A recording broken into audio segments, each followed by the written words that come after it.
Hello everyone and welcome back to my channel. Dito sa Seryosong Usapan with Kuya Jun.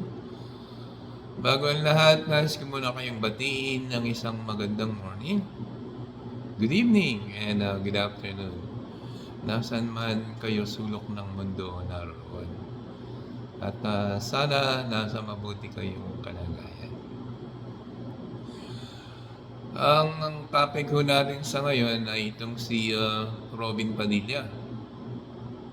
Ating papasadahan itong inas na niya at ang mga pinagsasabi niya doon sa rally nila, PDP Laban.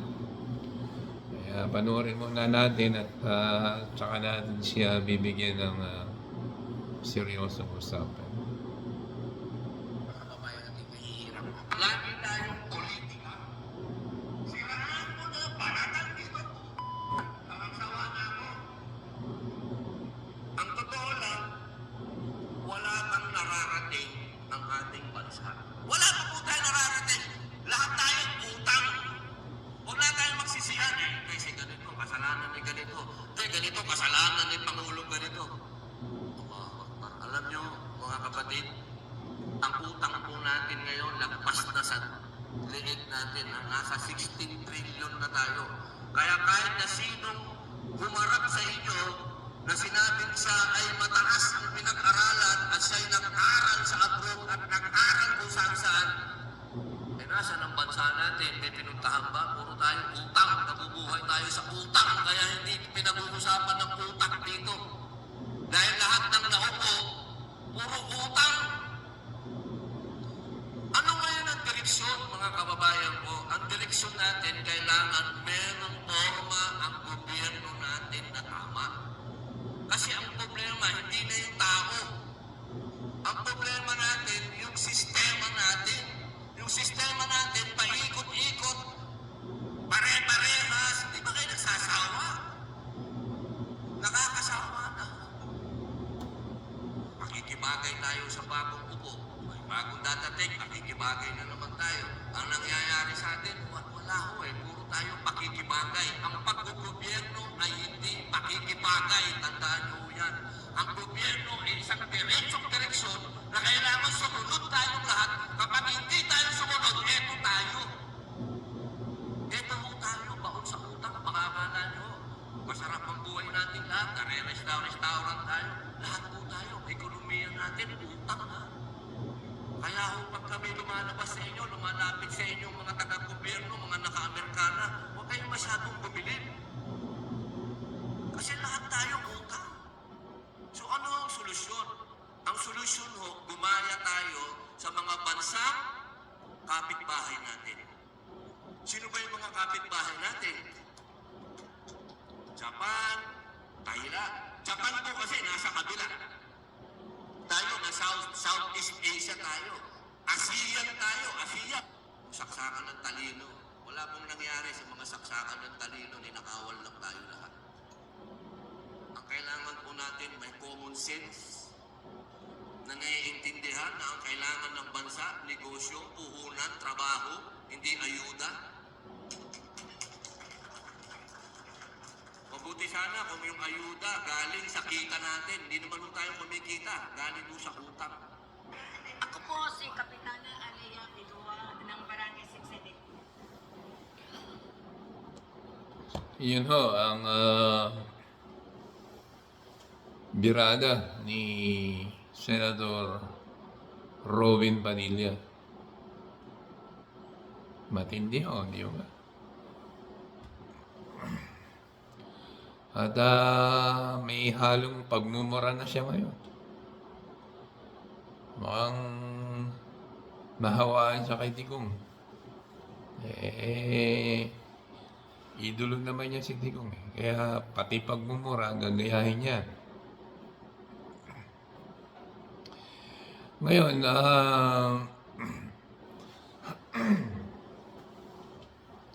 pasadahan natin tong sinabi niya na puro utang. Okay, Robin Padilla. Ay, hindi na kita tatawaging senador. Hindi naman sa'yo nababagay na sa tawaging senador eh. Kasi sa itsura mo na lang ay hindi naman kagalang-galang na tawagin kang senador. Alam mo ba 'yon? Robin Padilla. Lalo na nga, nagsalita ka pa ng ganyan.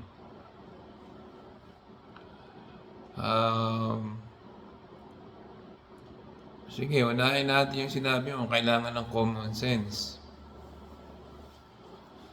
Talagang may common sense ka pa ngayon. Sige, kailangan ng common sense. Ay dapat yung common sense na sinasabi mo, ay dapat i-apply mo muna yan sa sarili mo. Common sense. Isa kang senador. Pero yung itsura mo at saka yung pananamit mo ay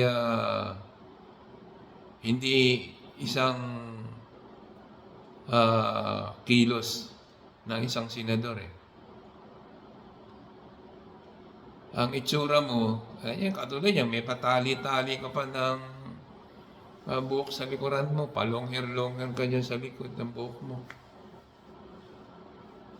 Ay, daig mo pa ang isang pangkista eh.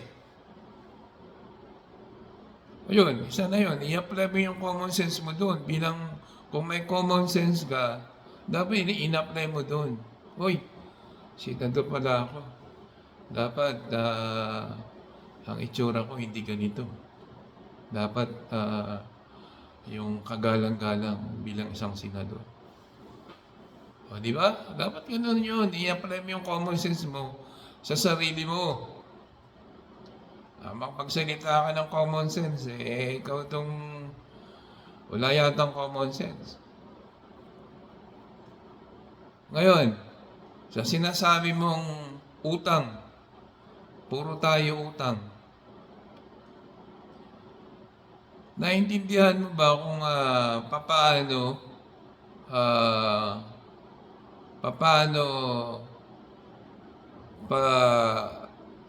palakarin o paano ang pag-usad ng gobyerno? Paano ba dapat umusad ang gobyerno? O umusad ang ekonomiya ng gobyerno? Paano ba? Dapat may sapat na pondo, di ba? Ilang sangay ng gobyerno ang Pilipinas? Or ilang sangay ng gobyerno ang meron tayo? Marami. Ngayon, kung walang sapat na pondo, yung mga sangay ng gobyerno, paano uusad ang ekonomiya? Paano magkakaroon ng trabaho? Paano magkakaroon ng negosyo? Sige nga. Puro nga sinasabi mong puro utang. Ang utang, hindi masama yan kung kinakailangan.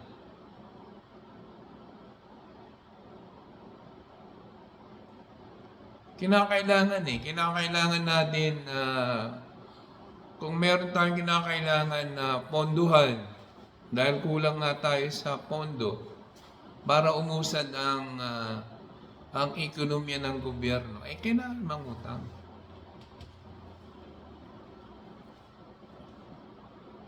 Anong gusto mong mangyari? Anong gusto mong gawin? Para huwag na lang mangutang? Sapat ba yung mga pondo ng sangay ng gobyerno para umusad yung ekonomiya ng Pilipinas? Naintindihan mo ba yun? Senador ka, dapat naintindihan mo yun.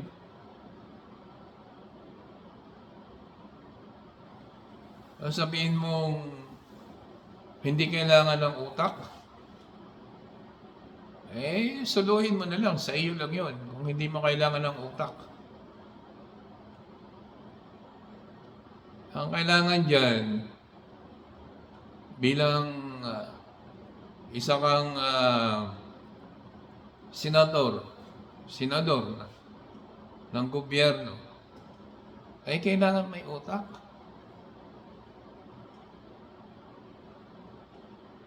Kailangan naiintindihan mo kung ano yung batas. At kailangan naiintindihan mo ang takbo ng gobyerno. Senador ka pa naman eh. Hindi ko alam kung naiintindihan mo ba. Nakakasawa? Oo. Sawang-sawa na kami sa'yo. Ikaw naman yung senador na isa ka sa walang kwentang senador. Sa totoo lang, hindi naman ako sa nagmamagaling, pero yun po ang totoo eh. Kasi katulad yan, wala ka nang ginawa sa Senado, puro kakahiya, tapos kung makapagsalita ka, ganyan. Hindi mo kasi naiintindihan kung bakit kailangan mangutang. Ang sinasabi mo ang ibang bansa na dapat gayahin, nangungutang din ang mga yan. Buti nga tayo, pwede pang mangutang. Or may nagpapautang. Kasi may mga ibang bansa na hindi na pinapautang.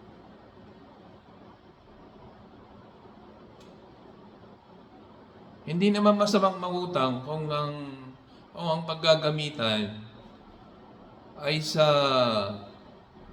ikakaganda ng ekonomiya ng gobyerno.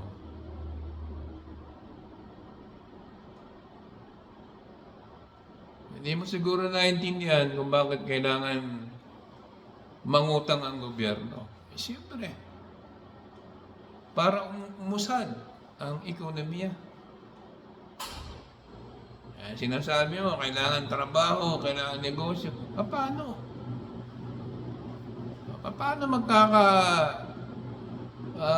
karoon ng trabaho o negosyo kung hindi naman umuusad ang ekonomiya ng gobyerno? O hindi naman umuusad ang ekonomiya? Hindi mo ba nakikita yon?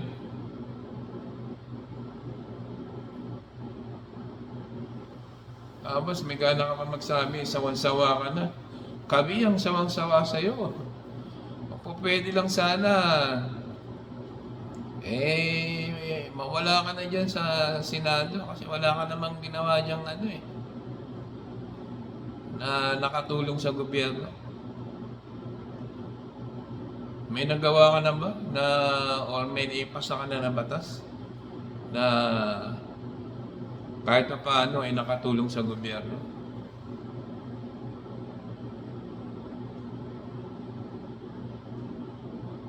Sabi mo sawang-sawa. Kami lang sawang-sawa sa iyo.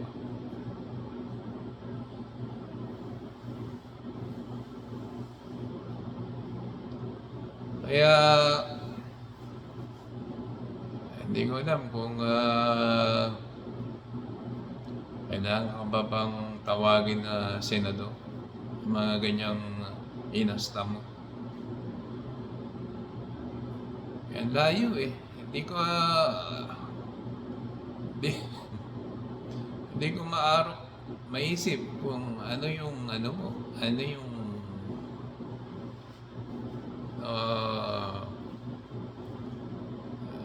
nasa isip mo kung bakit yung asta mo talagang may pagmumura ka pa talaga no? Galit na galit ka dahil puro tayo utang. Malamang hindi mo naintindihan ang pagpapatakbo ng gobyerno. Anong gusto mong mangyari? Huwag mangutang? Wala naman tayong sapat na pondo sa gobyerno. Bakit hindi tayo mangungutang? Ngayon, kung walang sapat na pondo ang gobyerno, paano tayo uusad? Sige nga. Paano ka magkakaroon ng pondo? Kung kulang yung mga pondo ng sangay ng gobyerno, paano uusad?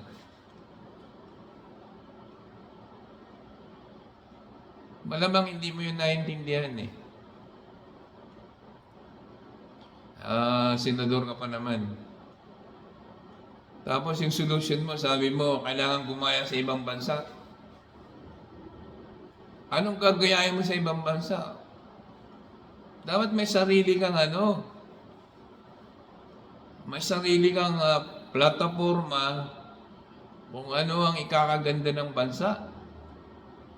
Gayahin mo yung bansa. Yung ibang bansa nangungutang din yan eh.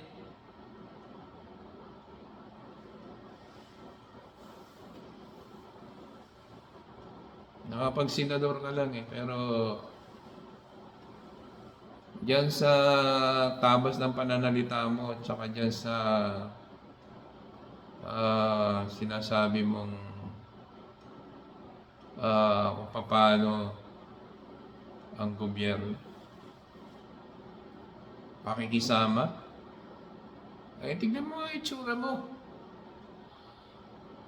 Dapat ginagawa mo yung trabaho mo, pero hindi, dahil sa pakikisama mo, hindi mo ginagawa yung trabaho mo. Doon ka, dahil sa pakikisama mo, doon ka sa tao na gusto mong pakasamahan, doon ka na dapat, ito yung trabaho mo. Okay, nanggaling na rin sa bunganga mo eh. Hindi pakikisama, ano pa yung ginagawa mo? Hindi mo ginagawa yung trabaho mo nga eh. Mas pinapakisamahan mo yung ibang tao. Kung ikukumpara dito sa tungkulin mo. Ito yung tungkulin mo, pero mas matimbang yung pakikisama mo sa ibang tao eh. Di mo ba nakikita yun? Tapos ngayon nagsasalita ka. Common sense. Common sense, Robin Padilla. I-apply mo sa sarili mo. Ikaw yata yung walang common sense eh.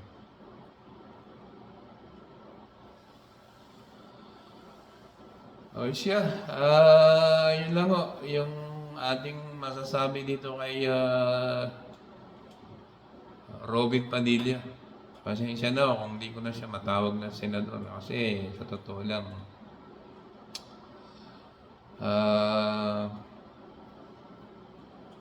hindi siya nababagay na senador.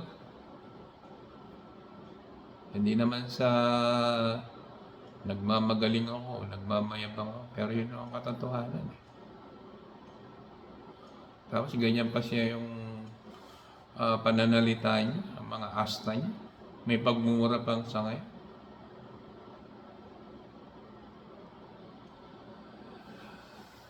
Ay, nako. O siya, yun lang mo ang ating masasabi dyan sa inasta ni Robin Padilla. At ewan ko kung ano po ba yung natin dapat natin gawin, kung pwede lang sanang mawala na siya dyan sa Senado. Kung matanggal. O siya, bahala na ho kayo kung magalit man ho kayo sa aking dito sa aking mga sinabi patungkol dito kay Robin Padilla. Pasensya na kung medyo may nasabi man akong hindi maganda. Pero yun ho kasi yung nakikita ko eh. Kaya yun lang ho. At yun. At hanggang dito na lang ho tayo. At sana pumili ho tayo ng ating iboboto na karapat-dapat. kailangan ho ay maging matalino tayo sa ating pagboto. Yun lang ho. At maraming salamat. Thank you for watching and I'll see you next time. God bless.